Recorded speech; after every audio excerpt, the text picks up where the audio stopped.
Bom dia, meus amados irmãos, a graça e a paz do Senhor Jesus, louvado seja o nosso Deus. A obra do Senhor tem que continuar, ela não vai parar, porque Deus mesmo não deixará parar. E o Senhor Jesus, inclusive, seguia desse jeito no ministério, realizando a obra do Senhor, a despeito de toda perseguição e tentativas de impedir que ele realizasse o ministério. Bem, vamos para Mateus capítulo 12, dando continuidade. Versículo 15 diz assim: Mas Jesus, sabendo disto, afastou-se dali.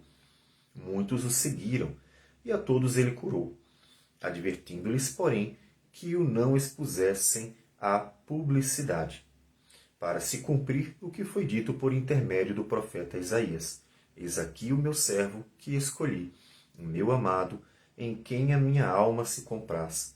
Farei repousar sobre ele o meu espírito, e ele anunciará juízo aos gentios. Não contenderá, nem gritará, nem alguém ouvirá nas praças a sua voz. Não esmagará a cana quebrada, nem apagará a torcida que fumega, até que se faça vencedor o juízo. E no seu nome esperarão os gentios. Bem, Jesus segue adiante. E quando diz que, sabendo disto, ele se refere ao versículo anterior, que diz que os fariseus, escribas, aqueles que costumavam persegui-lo, eles planejaram, retirando-se, porém os fariseus conspiravam contra ele sobre como lhe tirariam a vida. Então o Senhor Jesus sabia que havia homens maus, apesar de serem judeus e estarem dentro da igreja visível, que perseguiam ele e tentavam impedir que ele realizasse a obra, inclusive tentavam tirar a vida. Daqui a gente vê duas questões já bem interessantes. A primeira é que Jesus só foi à cruz no momento certo. Ele mesmo se refere, em outro momento posterior, que esteve entre eles e ninguém pegou eles. Por quê? Porque somente na hora certa aconteceria. Isso conforta o nosso coração. Como? Apesar de todas as tentativas do maligno, apesar de toda perseguição, apesar de todo impedimento, apesar de se levantar homens maus, apesar de tudo que acontece de mal contra a igreja, ela tem que ter essa consciência. Nada de ruim acontecerá com ela sem que Deus assim permita, sem que Deus queira que aquele momento seja daquela forma. Jesus só foi à cruz no momento certo. Tentativas para matá-lo, foram muitas tentativas de matá-lo. Mas somente quando o Senhor tinha que ir à cruz, foi que realmente conseguiram pegá-lo. Então, primeiro ponto é, observe a soberania de Deus em todo o ministério de Jesus. Jesus em nenhum momento cedeu. Jesus não aceitou suborno. Jesus não negociou a verdade. Jesus não teve medo de pregar. Jesus não teve medo de confrontar a liderança político-religiosa da época. Jesus até foi bem duro com eles, Mateus 23 é praticamente uma ofensa, na verdade não é praticamente, é uma ofensa aos líderes político-religiosos que viviam uma falsa religião ou religiosidade. E Jesus passou por tudo isso, fez tudo isso e não aconteceu nada. Por que não aconteceu? Porque o Senhor tinha um plano. Então, nada acontece sem que Deus realmente queira cumprir a sua vontade. Então, isso deve trazer tranquilidade. Se você sabe que Deus está no controle do mundo, então, apesar do governo, por exemplo, que assumiu, e está uma bagunça, e apesar do mundo estar um caos, apesar da própria cristandade, as denominações estarem uma balbúrdia, apesar de tudo que está acontecendo, toda problemática, corrupção principalmente, de forma generalizada, Deus está no controle. Você pode dizer assim, mas como é que, com tudo isso, você pode chamar isso de controle? Ele está no controle porque ele é Deus e pode intervir a hora que ele quiser. Então ele está no controle. Mas já está desse jeito. Sim, mas ele está deixando, por alguma razão. Mas como é que Deus deixa uma coisa dessa? Deus tem seus propósitos. E ele, a Bíblia ensina, transforma males em bênçãos.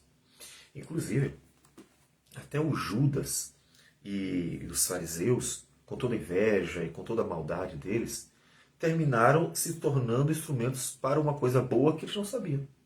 Observe o ensinamento bíblico que vem lá de trás. Como Deus transforma males em bênçãos. Inclusive, a gente aprende isso de uma forma muito direta na história de Jacó em relação ao seu filho José.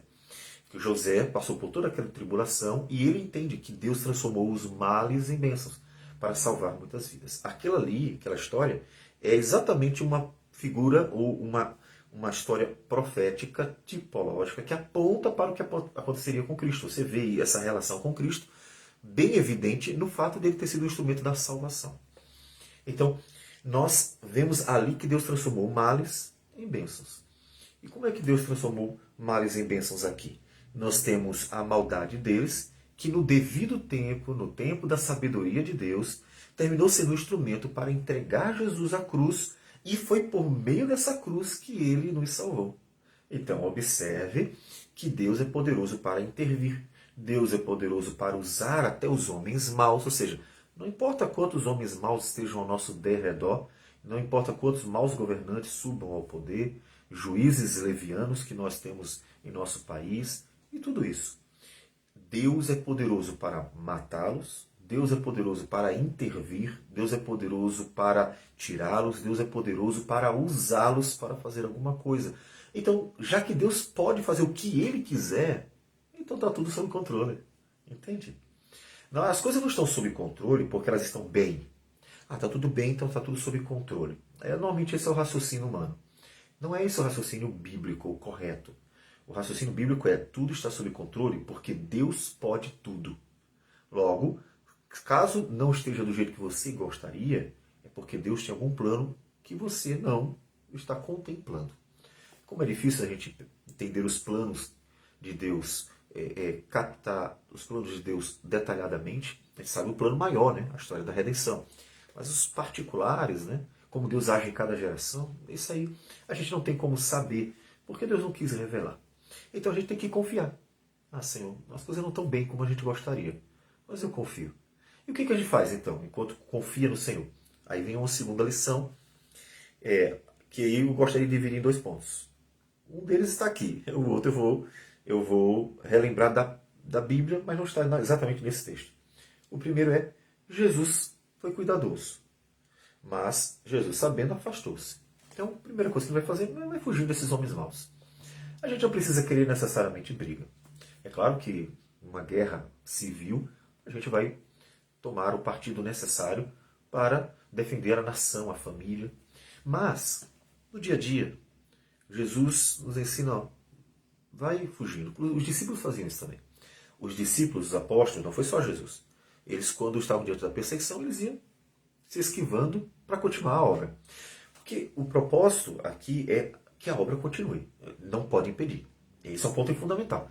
O propósito é que a obra continue. Veja que Jesus em nenhum momento teve medo ou fugiu desistindo da obra. Não. Ele só foi se esquivando para se livrar desses homenzinhos que estavam querendo atrapalhar a obra do Senhor. Então ele vai deixando para trás. Mas um segundo ponto sobre isso, que não está aqui, mas a gente vê em Atos dos Apóstolos, capítulo 4, é a igreja orando, ó Senhor, Tu és soberano, Tu sabes tudo, Tu podes tudo, o Senhor está à frente de tudo. Então, Senhor, enquanto o Senhor vai fazer a Tua obra, os milagres, os sinais, as maravilhas no coração, inclusive, dos homens, dá-nos coragem para continuar firmes. Então é a oração. Então a igreja tem que orar. Ó Senhor, sabes o que está acontecendo de forma geral no nosso mundo, sabes tudo o que passamos, sabes os homens maus que nos perseguem, sabes de tudo, Senhor. Então, por favor, Senhor, ajude-nos. Primeiro, a ser corajosos. Esse é um ponto fundamental. Nem sempre Deus quer nos livrar do mal. Apocalipse 6, texto que repito com frequência, na visão do quinto selo, diz que eles deveriam ter paciência, ou significa que Deus não ia livrá-los do mal, Deus não ia impedir que eles fossem mortos pelo Evangelho. Deus ia ao contrário, dar força a eles para eles enfrentarem, morrerem por Cristo e então receberem a recompensa em glória. Então nem sempre o propósito de Deus é o livramento. Então nossa oração primeiro tem que ser, Senhor, dá-nos coragem, para que independente desses homens maus que acham que podem impedir a tua obra, nós vamos continuar. Não importa o que aconteça. Então essa é a nossa oração inicial. Essa é a oração de Atos dos Apóstolos, capítulo 4. E então o Senhor Jesus continua, ele não para, ele não desiste de fazer a obra. Segue. Aprenda isso você também. A obra é importante, ela não pode parar. Satanás sempre vai tentar impedir a obra. Não importa se aqui em Caxias, que tem tentado impedir de todas as formas, e no mundo inteiro, Satanás vai tentar impedir. Porque é a obra que glorifica a Deus, é a obra que salva vidas, é a obra que abençoa, é a obra que testemunha a grandeza do Senhor e assim por diante. Então Satanás sempre vai tentar impedir a obra.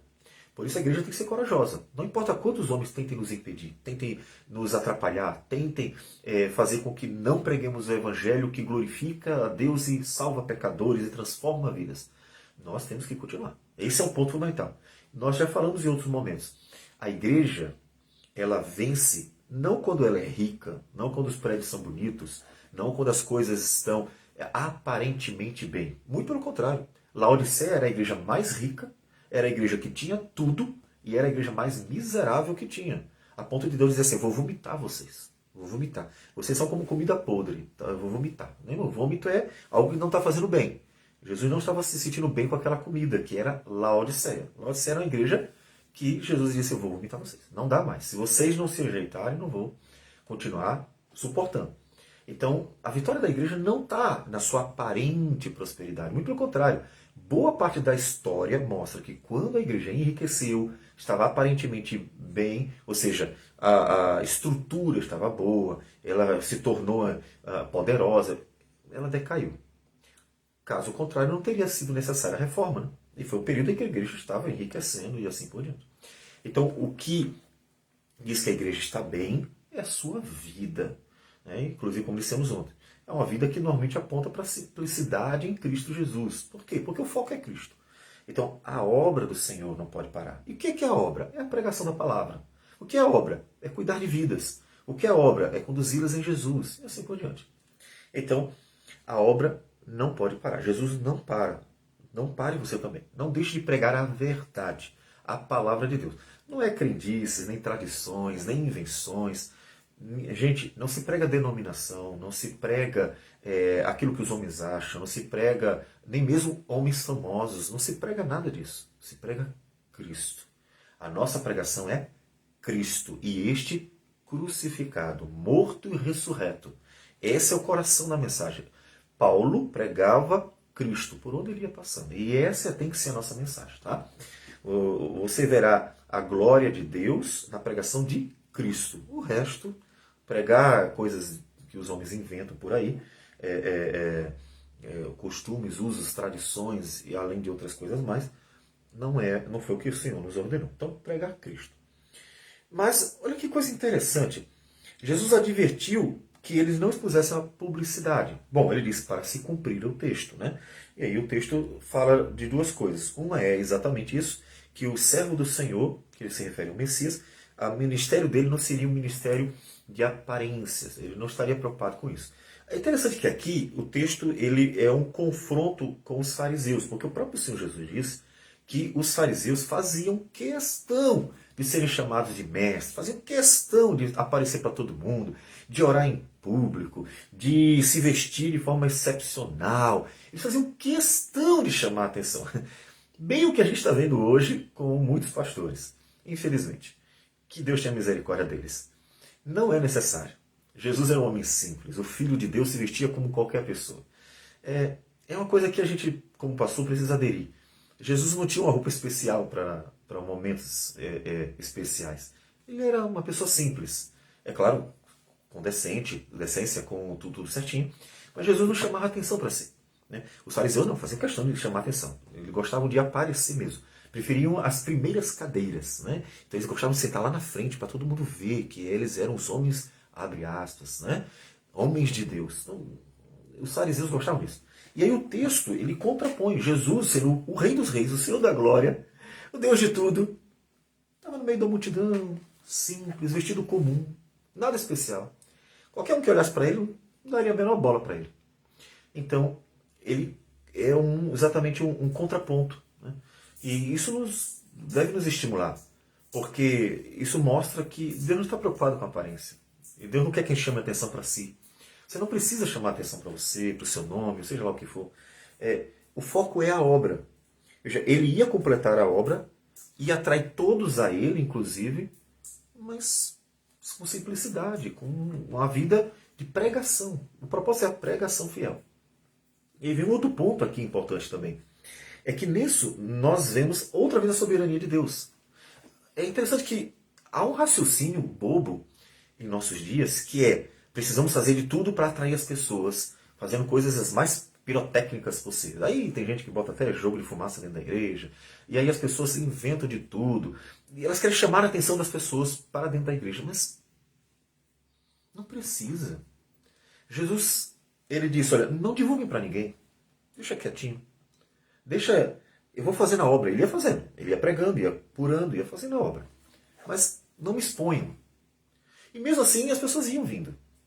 Porque a obra é feita pelo Espírito de Deus. Essa é uma mensagem que, infelizmente, e a gente, é de uma forma bem abrangente isso, o cristianismo de hoje não acredita. É incrédulo mesmo. Ele não acredita na prática. Pode até professar da boca para fora. Na prática, os cristãos não acreditam no poder do Espírito, na obra do Espírito, no ministério do Espírito. Até mesmo aqueles que são os mais pentecostais. Não acreditam. Mas como, pastor? Porque eles não confiam que Deus é suficiente para realizar a obra que ele disse que ia fazer. Ezequiel disse que ele trocaria o coração de pedra por um coração novo e daria o Espírito. A obra é de Deus. Ele não disse, pastor, troca o coração de pedra dessa pessoa. Ele não disse, você precisa fazer algo extraordinário. Não, não, não, não, não. Em todo o tempo, a Escritura deixa claro que o Espírito do Senhor é quem faria essa obra. Claro, eu digo a Escritura e digo deixa claro à medida que vai, né, nos revelando progressivamente, aos pouquinhos, mais informações. Mas quando essa informação é dada, não tem como duvidar. A obra é do Espírito. Inclusive os profetas, né? Eles sempre anunciavam que era pelo Espírito do Senhor. Então, a igreja tem que confiar. A igreja não pode achar que eu sou o responsável por isso. E aí você vê que essa incredulidade de duas formas. O pragmatismo, inclusive, nas agências missionárias e, como disse, nas denominações, e achar que se a igreja não cresceu, a culpa é do pastor. Pobre dos pastores aí sofrendo por isso. A gente está de boa. Por que a gente está de boa? Porque eu não sou Deus para dar crescimento, né? E ainda assim Deus tem dado. Não fazemos coisas extraordinárias. E ainda assim só todo domingo vem gente nova. E o que é isso? A obra dele. Confie nele. O Espírito Santo é poderoso para tocar os corações, quebrantar os corações. E ele diz, mas então o que eu tenho que fazer? Pregue, meu amigo. Se preocupe em pregar fielmente. Se preocupe em pregar com dedicação, cheio do Espírito do Senhor, com convicção. Se pregar para a glória do Senhor. Pregar a Cristo Jesus, não outra coisa. Se você fizer isso direitinho, fielmente, na dependência do Senhor, o resto, exatamente como Jesus. Então o Senhor Jesus, ele ia pregando, ia realizando a obra, e até pedia para as pessoas não colocarem ele à exposição. Então, faz a obra do Senhor. Confia. Confia verdadeiramente, não da boca para fora. Muitas pessoas confiam da boca para fora. Confie de verdade. Deus é o Senhor, o soberano. E Ele está no controle porque Ele é Deus. Ele não está em controle porque as coisas estão bem. Ele está no controle porque Ele é Deus. Ele está no controle porque Ele pode. E Ele pode o que Ele quiser. Então Ele pode transformar vidas, converter vidas, tirar vidas do governo. Ele pode fazer tudo. Então isso significa que Ele está no controle. Porque Ele é. Então, em nenhum momento Deus perdeu o controle de nada. E nem em nenhum momento disse à igreja que tivesse o controle de alguma coisa. Deus pediu para que nós fizéssemos uma coisa: confiar. Então confia. Confia no Senhor, sua vida, a obra e tudo. É tudo que Deus quer que nós façamos. Confia no Senhor. Vamos orar. Seu Deus amado, bendito seja o teu nome. Viver não é fácil. Fazer a obra do Senhor, menos ainda. Mas como é bom ter o conforto da certeza de que o Senhor sempre estará no controle de tudo. Não importa se bem ou mal vá a história, as coisas estejam boas ou ruins. Não importa. O Senhor sempre estará no controle. E por isso que nós pedimos humildemente que nos dê coragem, firmeza, força, ousadia para continuarmos glorificando o teu nome. a despeito de todos os homens maus que me cercam, a despeito, Deus, de tudo que possa acontecer de ruim. Ajuda a tua igreja a ser firme, forte, para realizar a tua obra, não outra coisa, mas a tua obra. E glorifica o teu nome nela, Senhor. É o que nós te pedimos. Gratos, muito gratos por tudo. Em nome de Jesus. Amém, Senhor. Que Deus abençoe a todos e tenham um bom dia.